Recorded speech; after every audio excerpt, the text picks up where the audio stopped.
All right, it looks like my camera and microphone are on. Greetings to everyone tuning in to our Ask the Expert virtual event, See the Future of Your Eye Health.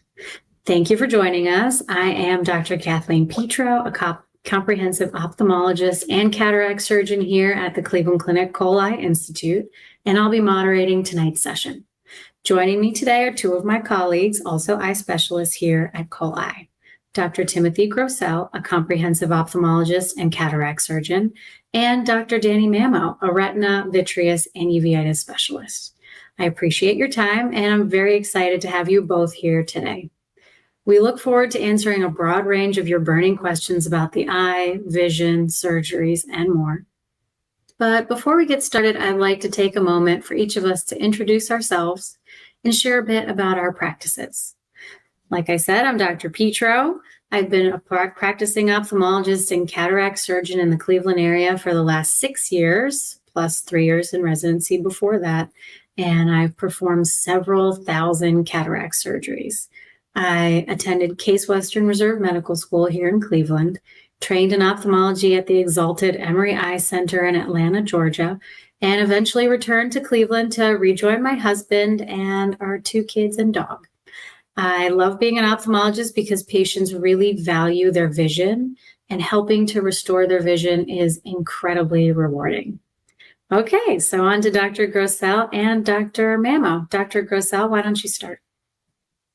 Thanks, Katie. Hi, everyone. I'm Dr. Timothy Grossell. I'm originally a Cleveland native, but I grew up in Marietta, Ohio. I went to Ohio State University for undergrad and for medical school, and then also completed my ophthalmology residency at Emory Eye Center in Atlanta, Georgia. Here at Cole Eye, I practice comprehensive ophthalmology, specializing in cataract surgery, and I'm also interested in resident education. Thank you very much.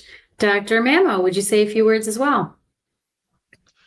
Thank you very much. So I'm Danny Mamo, and I'm a vitreoretinal surgeon and a uveitis specialist, and I specialize in complex retinal diseases. I completed my ophthalmology residency at the University of Minnesota and retina and uveitis subspecialties here at the Cole Eye Institute. I know I've stayed on as staff, and I'm dedicated to combining cutting-edge techniques with compassionate care to improve health outcomes for my patients. Great. Thank you, Dr. Mamo. All right, so let's get into our Q&A. We had a lot of questions that got sent in, and we're going to go kind of by segment, going through different types of eye conditions that exist, and kind of go through the presenting features, how the eye changes as it ages, and go on to prevention and treatment and things like that. So one of the most common things that happens to our eyes as we age is that we develop cataracts. And we have Dr. Grossell here and myself. We're both cataract surgeons. So let's talk about that. Dr. Grossell, do you want to tell us about cataracts and how they form and what you notice as you age?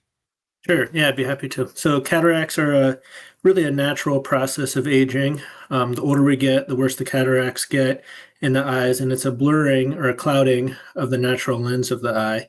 Typically, when we look into the eye, we can see some early cataract changes as early as 40s or 50s, but generally patients don't have symptoms until they're in their 60s, 70s, or sometimes even in their 80s. Symptoms from cataracts can vary from person to person. Typically, the first things patients notice is problems with glare at night. So problems with night driving is usually one of the first symptoms that I talk to my patients about when cataract surgery might be right for them. As cataracts get worse, patients may notice things aren't as clear as they used to be, colors aren't as sharp or as vivid. And when these problems with your vision are really starting to affect your life and you're not driving at night anymore, or not able to do the things you want to do because your vision isn't as clear, I really think that's the best time to talk more about cataract surgery. Absolutely. So patient comes in and they say, hey, I've got terrible vision. I've got this glare at night. What are you looking for when you're actually looking inside of their eye? Yeah, so first want to look to make sure there's nothing else going on that might be causing some of these problems besides just the cataract. There's a lot of other conditions that can cause problems with glare, a problem with the vision not being as clear. We want to make sure we know those before we do surgery, because the surgery in that case might not help. If you have very bad dry eye, which is pretty common, especially as patients age, and that's causing some of the glare at night, and the cataracts causing glare at night, well, we might not be able to fix the entire problem with the glare just with cataract surgery. You might need to address the dry eye problem as well. But every time I do a thorough eye exam and take, careful look in the back of the eye and do careful photographs and special imaging techniques of the back of the eye to make sure there's also nothing going on with the retina or the optic nerve that might also be affecting the vision and could change what kind of, lens we might want to implant at the time of surgery. Yeah, that sounds great. We'll talk about specific lenses a little bit later in the session, but I do want to talk a little bit about the cataract surgery itself. So it's a super easy session. Usually for patients, it's outpatient. You come into the surgery center, you sign some paperwork, you get that one eye dilated. You should plan to be there for about 2 hours. And you most of the time is spent out in the pre-surgery area, making sure everything's all set for the surgery. Once you come back into the operating room, it's really quick. About 15 minutes in the operating room, maybe 20 minutes if you're also doing a femtosecond laser add-on, which I love. And the whole procedure is just 2 little openings made inside the cornea. You go inside the eye, break up the cataract, suck out the little tiny pieces, and then put in a brand new plastic lens. If everything goes smoothly, and in 99% of cases it does, then people are seeing quite well by the first week. Dr. Grossell, what do you notice patients say on their very first day after cataract surgery? Is their eye usually pretty comfortable, or is it scratchy or blurry? Where would you put it on the range of, a little bit of irritation all the way to, having a big surgery? Yeah. Yeah, typically, patients are pretty pleased with their vision even as early as the first day after surgery. They might not notice that it's 100% crystal clear, but typically they realize that the eye they've had surgery on is already clearer than the other eye if that eye hasn't had cataract surgery as well. On the first postoperative day, a little bit of discomfort, maybe feeling like there's something in the eye isn't uncommon. Sometimes patients can tell, I had something done to this eye, but it's not overly uncomfortable, and typically that goes away after at least the first day, if not before. Yeah. And typically people are on 2 to 3 eye drops after surgery, anywhere from 3 to 4 times a day on these different drops. Most of the surgeons have a pretty similar eye drop regimen that includes a steroid and an antibiotic, sometimes with an NSAID. But as long as everyone follows their schedule, usually healing is pretty quick. So I separate folks' 2 eyes from one eye to the other about 2 weeks, because it gives us ample time for really good healing before we move on to the second eye. And people are usually very comfortable with that. Do you do a 2-week regimen too? Yeah, I typically do 2 weeks between each eye. Gives us a chance too to, for that first eye to heal and see exactly maybe where we ended up as far as a glasses prescription. It can help us plan for the second eye sometimes a little bit better. Excellent. So say you look inside the eye and all the way in the retina, you see something that might have you refer the patient to Dr. Mammo, maybe some macular degeneration. Do you do cataract surgery before the macular degeneration is addressed or after? Yeah, it's a good question. Typically, if it's the first time that I'm seeing the patient and they've never seen a retina specialist, or they've been years before they've seen an ophthalmologist, and I notice some changes that is more than just early macular degeneration, if we're getting to the intermediate or advanced side, typically I have them see Dr. Mammo or one of our other retina specialists here at Cole, just to kind of help get an idea of how much vision we would expect to recover with cataract surgery, and maybe how much of the vision is limited by the retina. Also, if the macular degeneration needs treatment with injections or things like that, sometimes it's better to get that started before cataract surgery rather than waiting till after. Yeah. So, Dr. Mamo, would you mind talking to us a bit about macular degeneration, what patients can expect with that diagnosis, what they notice, and going into, diagnosis and treatment? Sure. So thank you. So I agree with everything that's been said. One of the helpful things about seeing patients before cataract surgery that have macular degeneration is I actually like to help out the cataract surgeons, and I don't want the patient to be mad at the cataract surgeon after the cataract surgery is done and they still have some vision deficits. So I explain to the patient that there are some things that the cataract surgeon can't fix, and we can't totally make macular degeneration normal. It's a degenerative process of the retina. And the retina is like a wallpaper on the back of the eye, and the center part of the wallpaper is called the macula. So macular degeneration, unfortunately, affects the center of the retina, which is the center of our patient's vision. And there's two types. There's a dry form called non-neovascular, and then there's a wet form called neovascular. And the dry form is a natural aging process where people kind of get like wrinkles of the retina, or they're called drusen, little bumps in the retina. And this can be divided into different stages, early to advanced. In early stages, patients might not have too many vision difficulties or symptoms, but as it progresses, they might get a blur to their central vision, contrast issues where more light is needed, central vision like faces, letters on a page can start to get blurred. And then there's the neovascular form. So the wet form is called wet because there's bleeding or fluid that happens around some of these bumps that are forming in the retina from abnormal blood vessels that are growing. So for wet macular degeneration, for over 15 years now, we've had wonderful treatment, which are injections in the eye. They're specifically called anti-VEGF injections, and there's a few different brands out there now all over the commercial airwaves these days. And these injections help get rid of the fluid, help get rid of the bleeding, and they help slow down and prevent further vision loss. And these are great inventions. Before, we used to actually laser the retina and people went blind. So these injections are wonderful. For dry macular degeneration, there isn't a lot that's great. Recently, there have been some new treatments, but before these treatments that we'll talk about, the basics are taking these things called PreserVision vitamins or AREDS2 vitamins. These vitamins are a formulation that was tested by the National Institute of Health that were shown to slow down the progression of dry macular degeneration. There's different brands, but most commonly they're either twice a day or some are once a day. Diets, Mediterranean diet has been shown to help reduce progression. So this includes olive oil, fish, nuts, healthy produce can all be helpful in slowing down the progression. And then very importantly is not to smoke. Smoking really, really increases the risk of converting to wet macular, but also from dry macular progressing to the more advanced stages. So until about 2 years ago, we didn't really have anything else to tell our patients besides those few things. Then more recently, there are some injections for dry as well.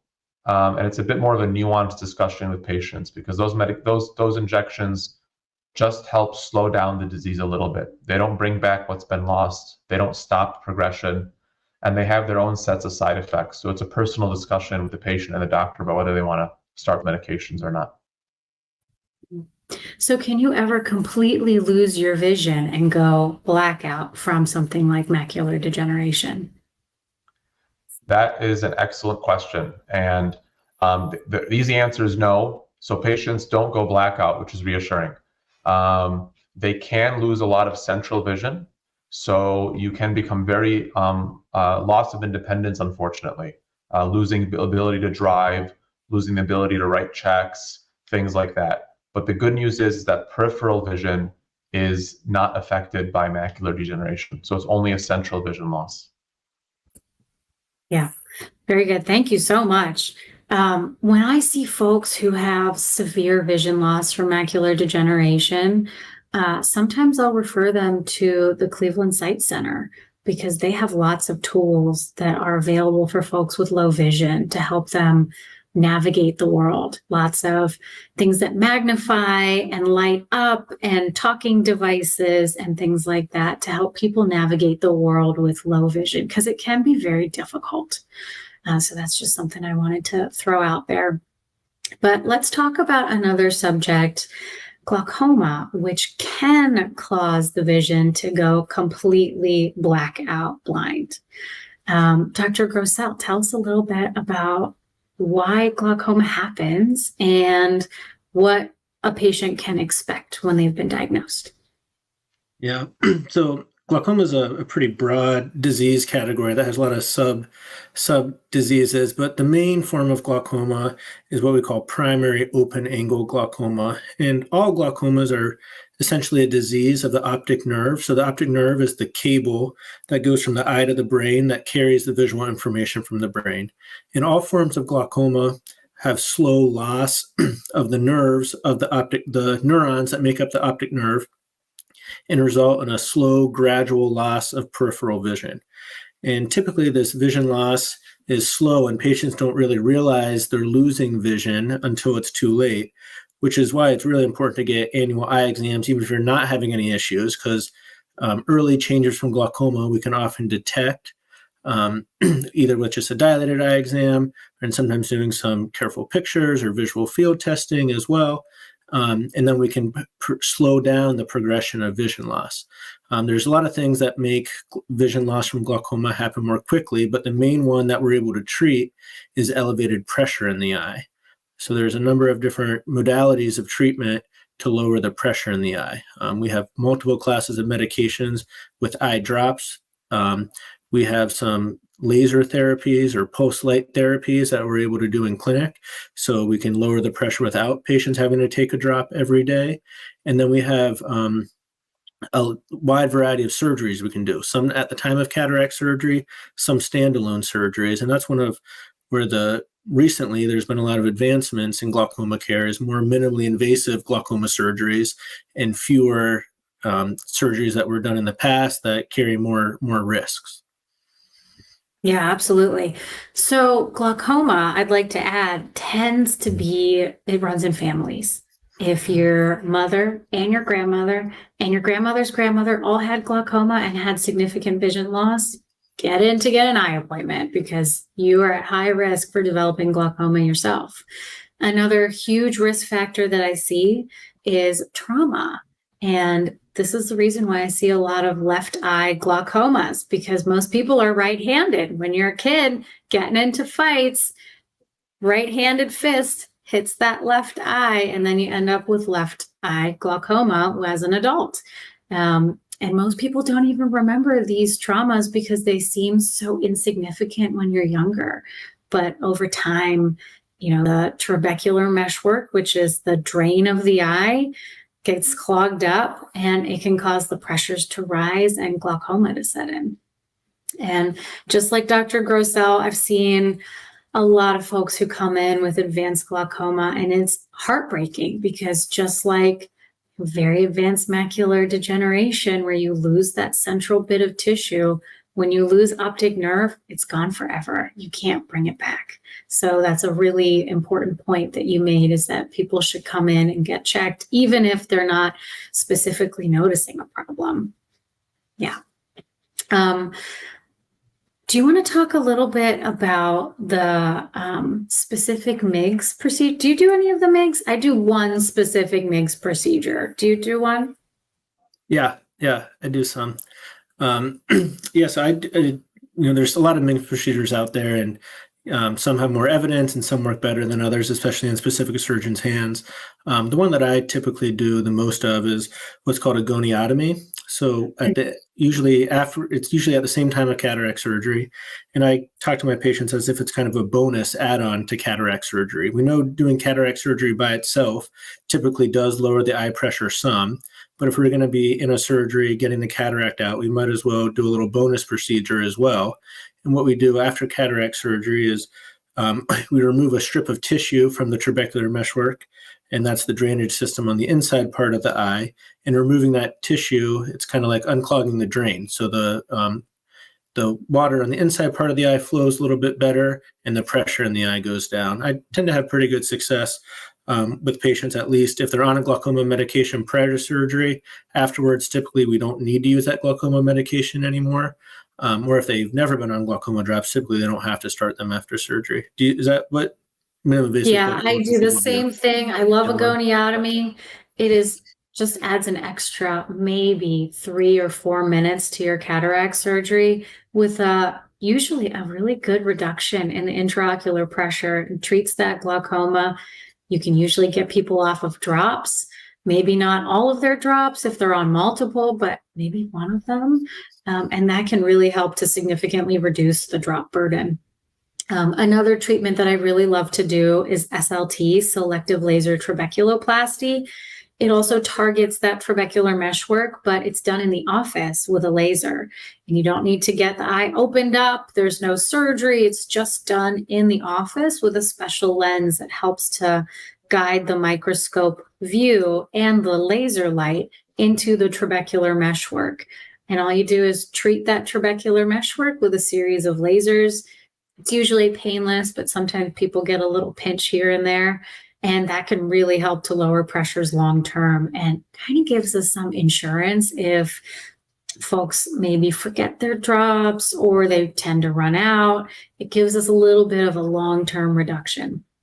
There have also been some studies that have come out that have compared using SLT laser versus starting an eye drop for glaucoma. And the studies have shown that they're approximately equal. So if you're a patient and you're coming in and your doctor's telling you, hey, you have glaucoma, if you have the option to use an eye drop every day for the rest of your life or to get an in-office laser, I personally would choose the in-office laser. So I have patients that go either way, and I don't mind either way, but I love a laser. I had LASIK when, I was a very young person, and I've been living the dream since then.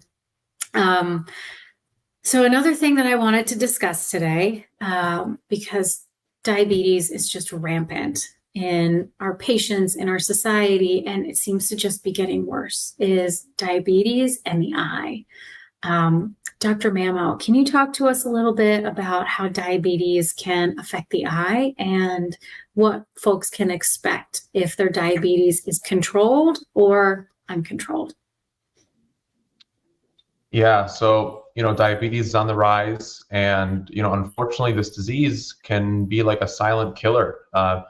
It can be affecting the retina, and patients can be really maybe a few months away from catastrophic blindness and not realize it, because sometimes the last step that leads to vision loss can happen while a lot of bad stuff is going on in areas of the retina that patients can't see. So these are some of the most devastating cases that we see as a retina specialist, but also if we catch it early enough, some of the most satisfying, because oftentimes, unlike macular degeneration, patients with diabetes can be younger, are still in the workforce, and it can be very satisfying to preserve their ability to see and still be great caretakers for their families and work, etc. So the retina has very fine, small blood vessels, and the blood vessels are important to make the retina stay alive. So you can see, and so signals that you're coming into your eye can be sent to the brain. Well, the blood vessels don't like chronic elevated levels of sugar for decades and decades. And when that happens, these blood vessels can get weak and they can bleed and they can leak fluid. And two things can happen. One is that they can leak fluid into the macula, which, as we talked about, is the center part of the retina. And that's called diabetic macular edema. And if that edema is right in the center, it can lead to vision loss. And we use the same injections that we use for wet macular degeneration to treat diabetic macular edema. You can also use some steroid injections that we don't use for macular degeneration to treat this swelling as well in certain types of patients. So the goal of those treatments is to get rid of the swelling and bring the central vision back. The other thing that diabetes can do in the eye is that those blood vessels I talked about that can get angry, well, one day your body can kind of get fed up and say, well, we want new blood vessels. And unfortunately, those new blood vessels are not as good as the ones that our patients were born with. So there's a few different stages of diabetes in the back of the eye. There's mild, there's moderate, there's severe, and then there's a stage called proliferative, or how I say is just very severe. And that's the stage where new blood vessels are formed. And those new blood vessels can cause a lot of problems. They can cause retinal detachments. They can cause bleeding where the eye kind of gets filled up with blood like a snow globe. And that requires a combination of injections, in-office laser therapy, different than the glaucoma laser you've heard about. And sometimes if it's very severe, it can actually require surgery in the operating room. So, controlling diabetes, getting annual eye exams if you're a diabetic is very important to prevent patients from getting to one of these final bad stages. Thank you. So if someone were to have really severe diabetes and the injections haven't worked and they end up with a big ball of blood in their eye, what's the treatment? What can you do for that? Yeah, so there's a few different things, and it depends on, let's say, if it's the patient's only good eye, that is a little bit more urgent. Then we might recommend a surgery where we kind of go in the back of the eye, through the front of the eye with very small incisions, and we basically have a vacuum that we can vacuum out all the blood. And while we're there, we will apply laser treatment to prevent future bleeding. But also surgery has risks, so we don't always jump to surgery unless we have to. So if the patient has the fellow eye is good, and they can maybe go 1 to 3 months with blood in their eye, then we recommend a series of injections, anywhere from 1 to 3, to see if the blood naturally goes away on its own. The injections stop those bad blood vessels from bleeding. They don't do anything directly for the blood that's there. All they do is kind of slow down the faucet that's leaking blood to allow the natural drain of the eye to drain out the blood that's there. And we usually will give patients that have big bleeds in the eye anywhere from 2 to 3 months to see at least some progress or resolution.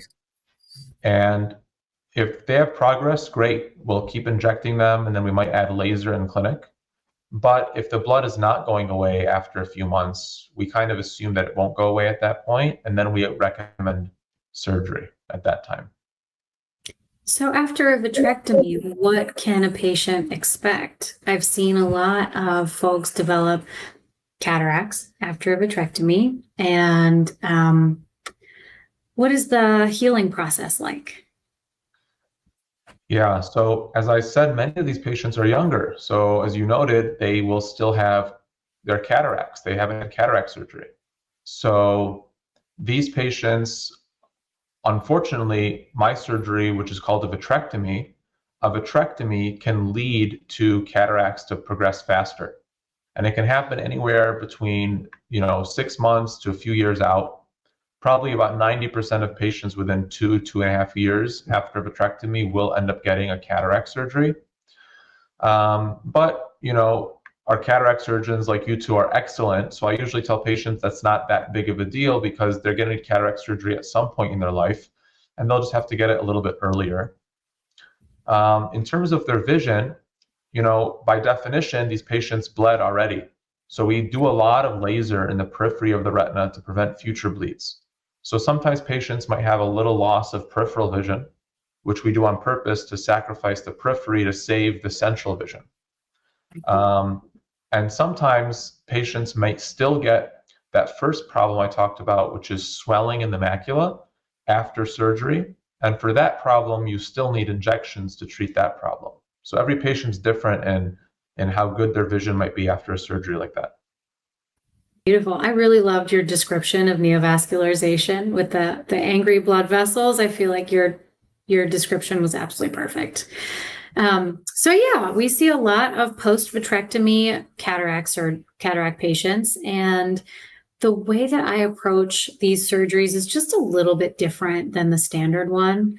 I don't offer multifocal lenses to folks who have had big eye surgeries in the past, but I do still offer a femtosecond laser.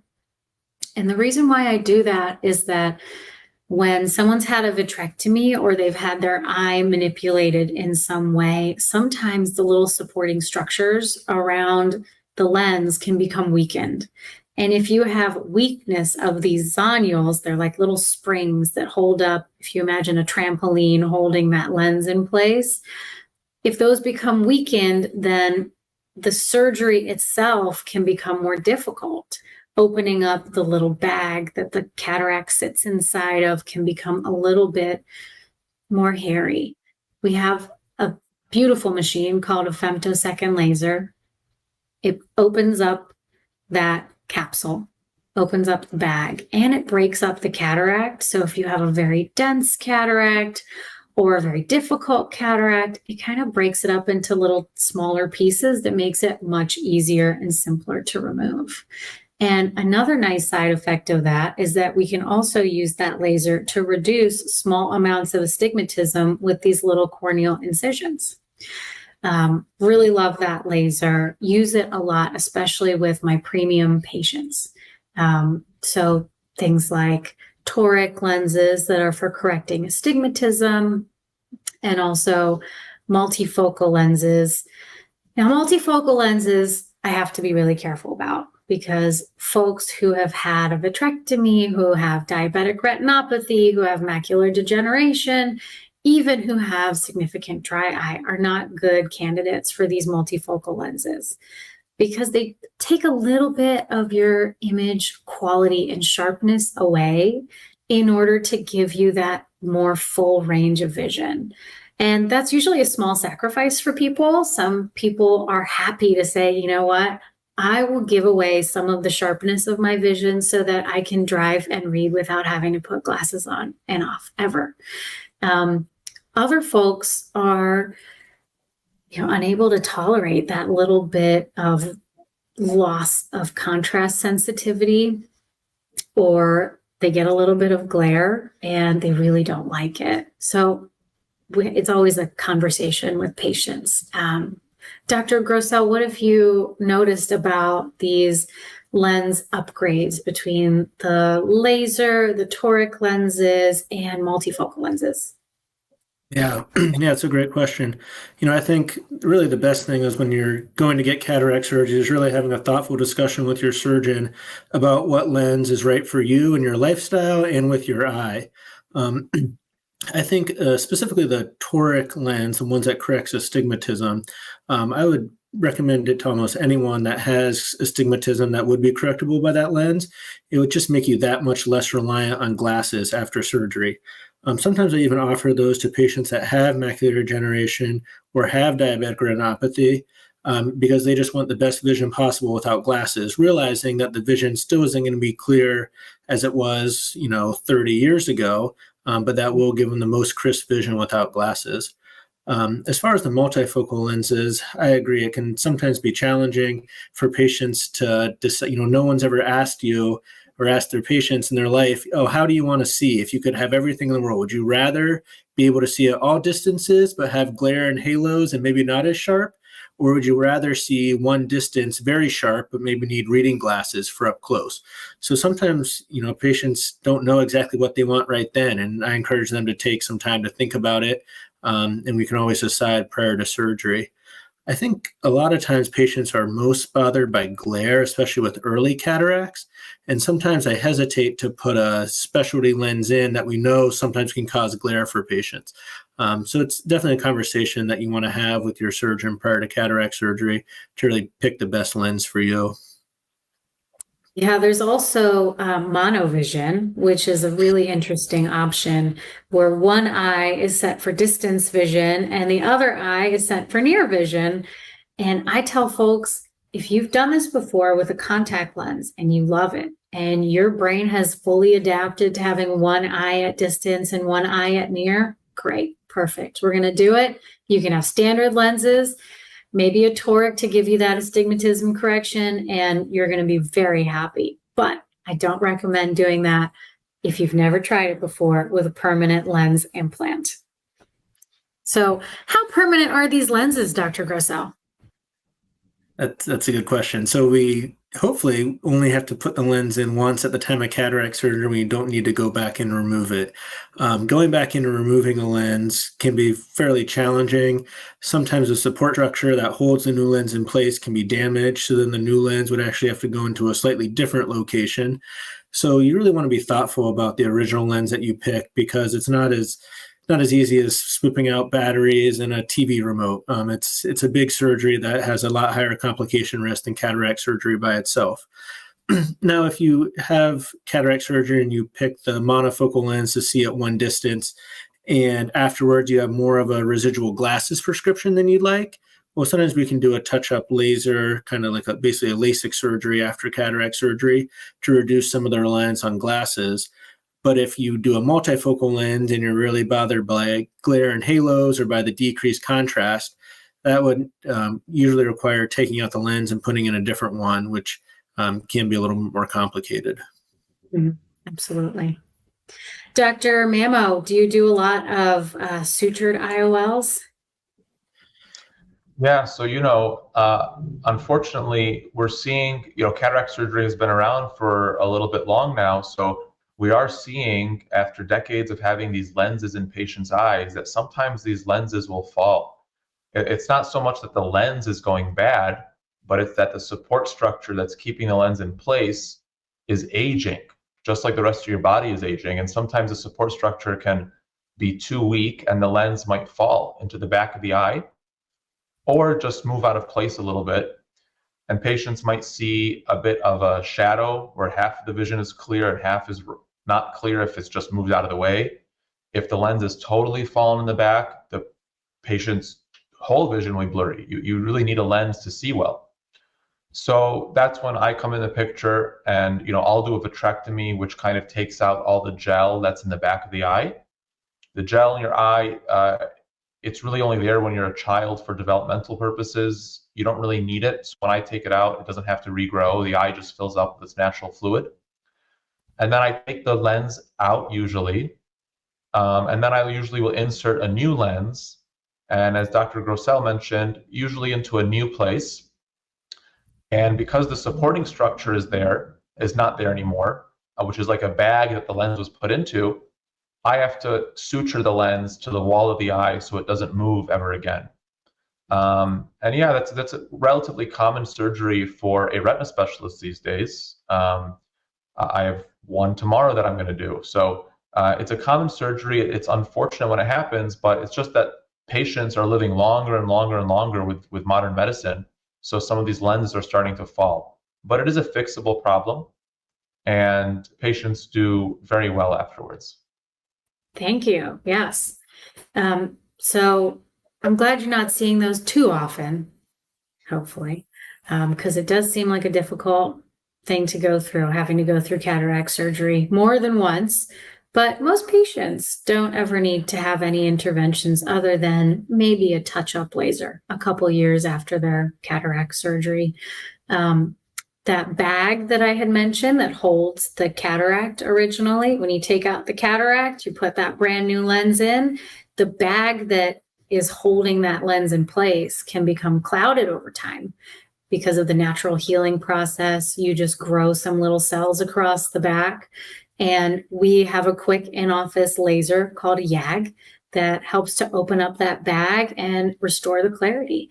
So some of my happiest patients are those that get the benefit of what feels like cataract surgery with an in-office procedure. It's really nice to be able to do that for patients in the office. But another thing that folks come in for quite frequently are floaters. I see probably maybe 10 people coming in with new floaters and flashes of light every week. And Dr. Grossell, do you want to tell us a little bit about what floaters are and what these flashes of light are? Yeah, I can talk a little bit about that. I think Dr. Mamo probably will chime in a little bit here too. Oh, But we'll get to typically, this part. typically, as we age, that vitreous gel that Dr. Mamo has been talking about kind of changes in composition. And as that vitreous gel changes in composition, it can pull or tug on the retina, which is the back wallpaper of the eye. And typically, patients experience that as those flashes of light that you described. Sometimes, as that gel changes, they also see those changes as floaters that are going across the vision. And sometimes the gel can actually come completely off the back of the eye. And when we see that, that in and of itself isn't dangerous. It isn't a problem, just a natural part of aging. But it's important if you're experiencing those symptoms to get a dilated eye exam, because sometimes that can cause small tears or holes in the retina. And those typically need to be repaired to prevent retinal detachment or getting fluid behind the retina that can cause a loss of vision. And so if I see something like a tear or a hole on a patient that's having flashes and floaters, I have them see Dr. Mamo, within 24 hours typically. Yeah, Dr. Mamo, tell us about what happens when someone actually has a tear versus a detachment. Yeah, so there is so the event of the gel coming off the retina is called a vitreous detachment, because the gel is called vitreous. And that word detachment can be confusing because there's also the retinal detachment, which is very bad and requires surgery.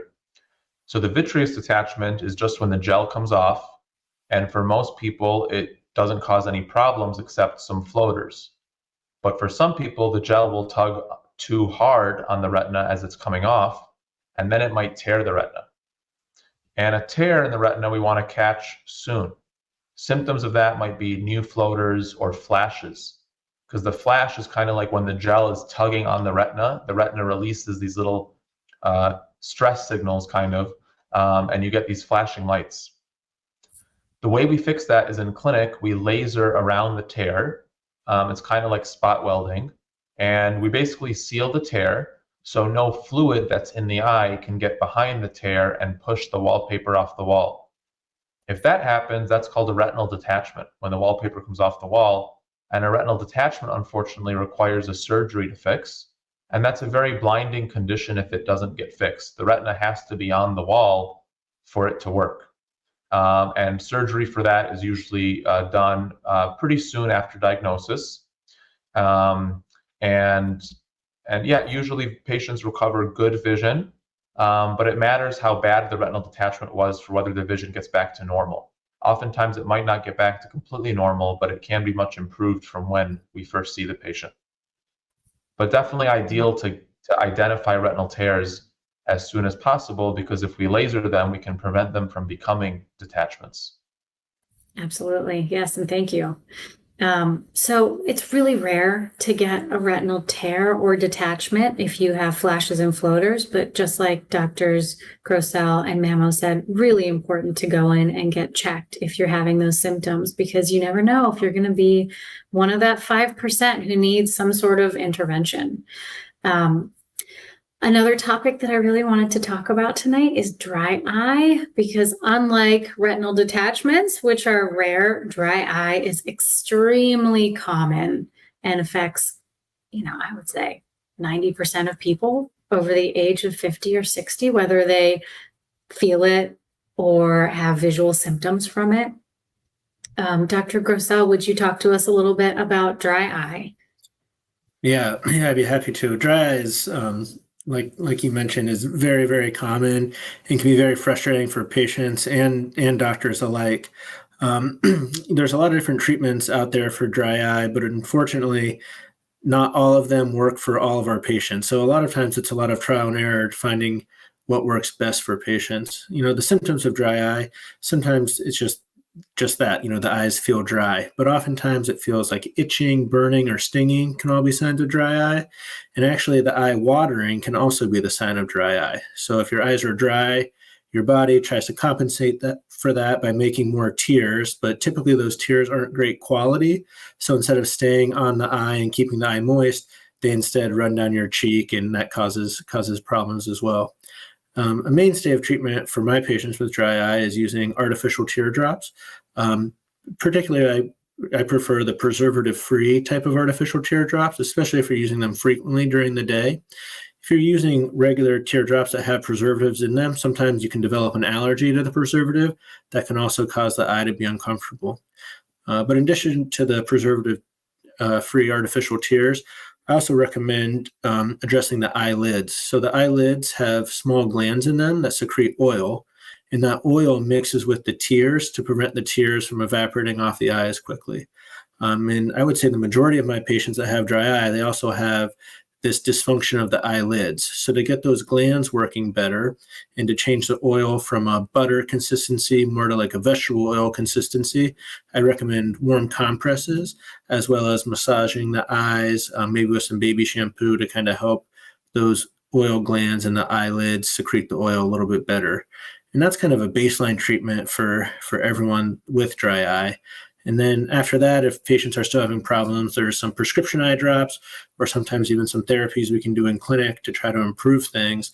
But unfortunately, like I mentioned, not all of the prescription drops work for everyone. So a lot of times it's a lot of trial and error to see what works best for the individual patient.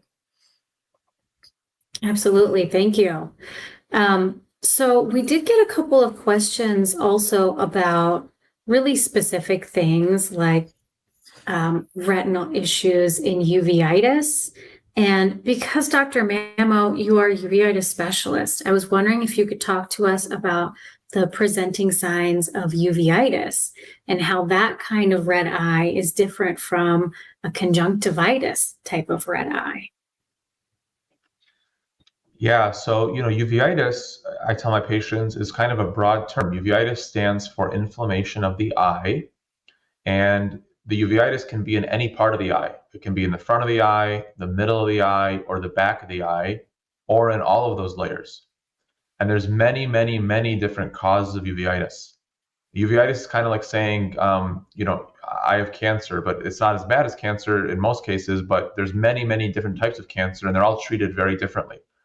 So uveitis is a broad term, and I am a uveitis specialist, so I see a lot of uveitis. It presents a little differently than your regular pink eye, which is a viral conjunctivitis. Patients with uveitis might have sensitivity to light, or called photophobia. You might also see some floaters and flashes, actually. So it's a different cause of flashes and floaters than a retinal tear. Your vision might be blurred. You may have eye pain. And those are probably the biggest symptoms that can occur from uveitis.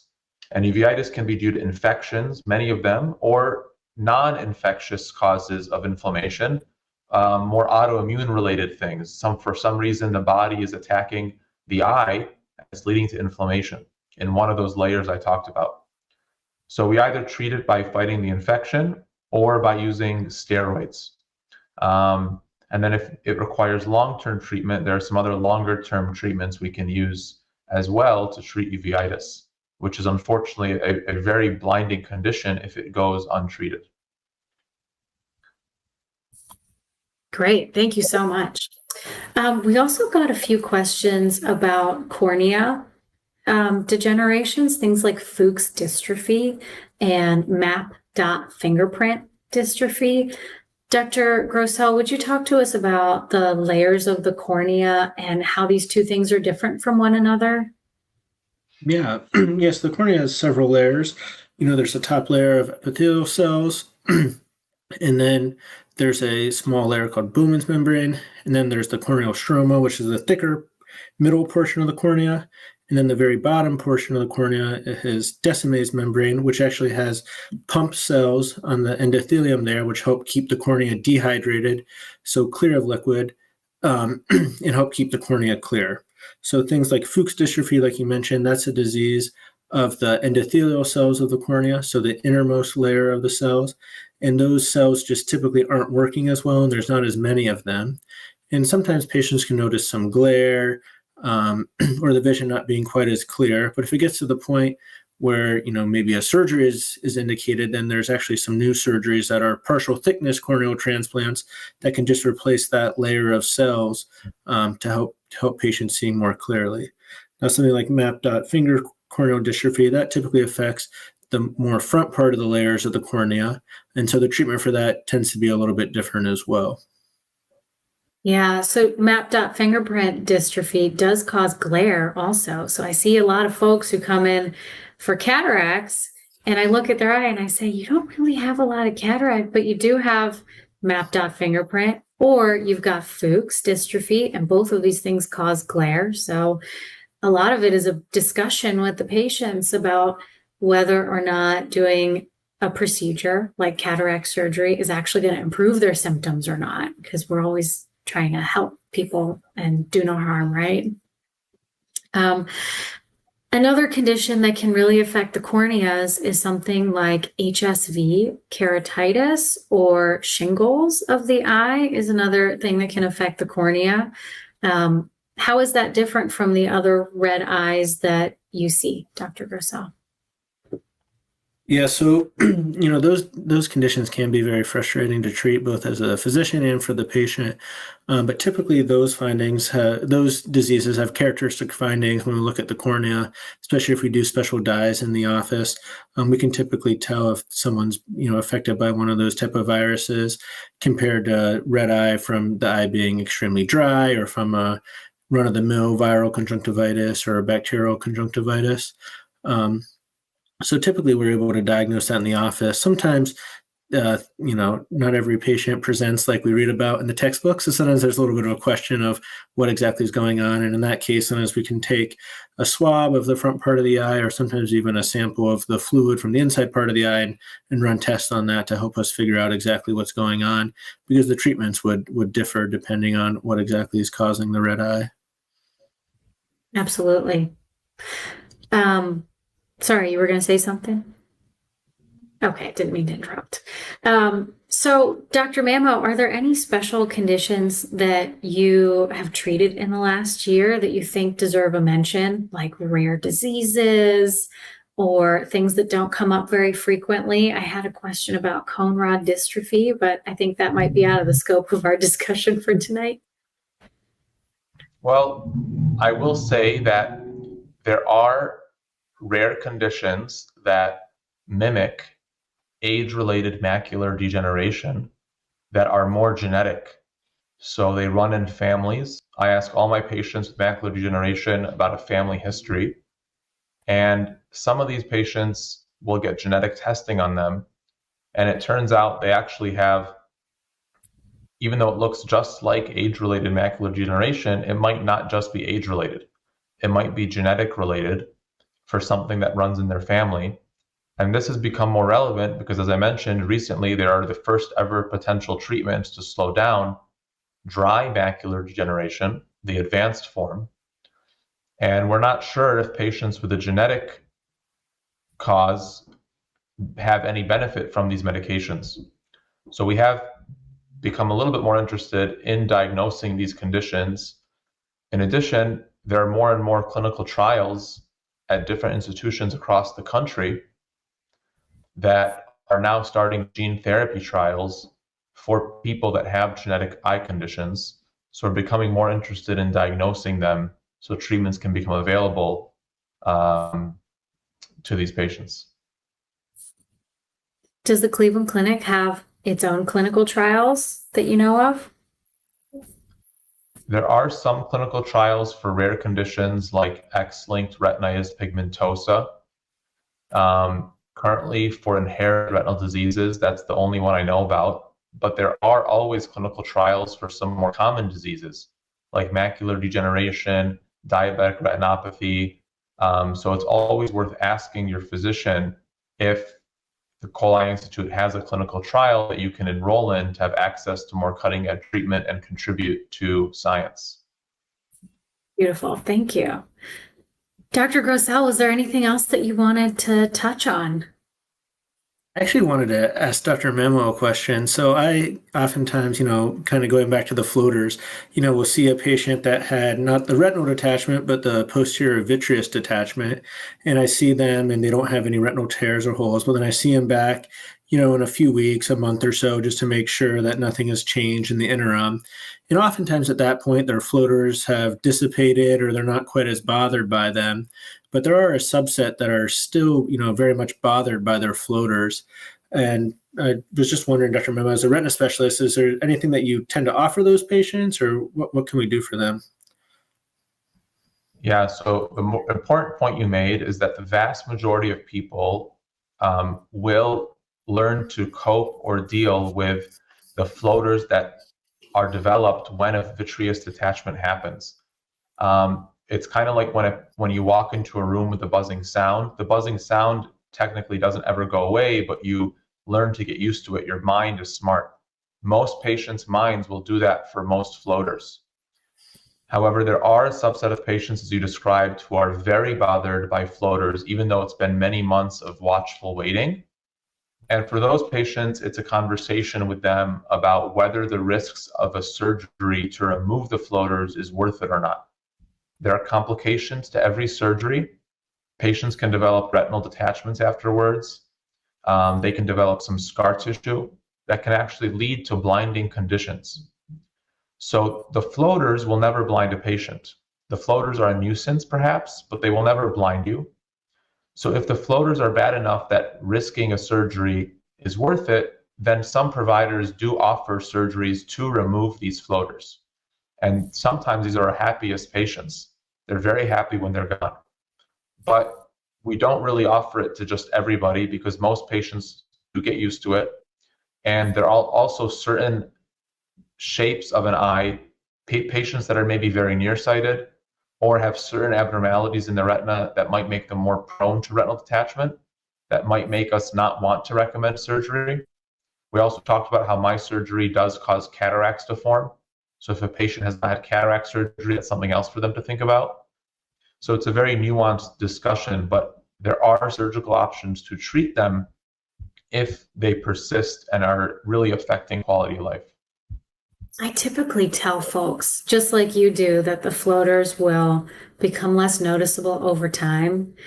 But I always tell people, your tendency is going to be to follow these floaters across the wall or across the sky and see what they look like today and where they're going. Don't do that. You want to ignore them as much as possible and train your brain to ignore these things because, like Dr. Mamo said, your brain is smart. And your brain can learn to filter out these floaters because there isn't actually a floating blob or straying in front of your face. And when I see folks back for their 6-week checkup after they've had a vitreous detachment, the majority of them say the symptoms are much, much better. So that's always good. All right, so we are going to wrap up. I really, really appreciate both of you being here today. This was a really wonderful Ask the Expert. I had a lot of fun. I hope you all did too. And to all the listeners out there, to make an appointment at a convenient location in Northeast Ohio with any of the physicians here today or with any of our Cole Eye Institute specialists, you can call 216-444-2020 or visit our website at www.clevelandclinic.org/eyedoctors. Thank you, everyone.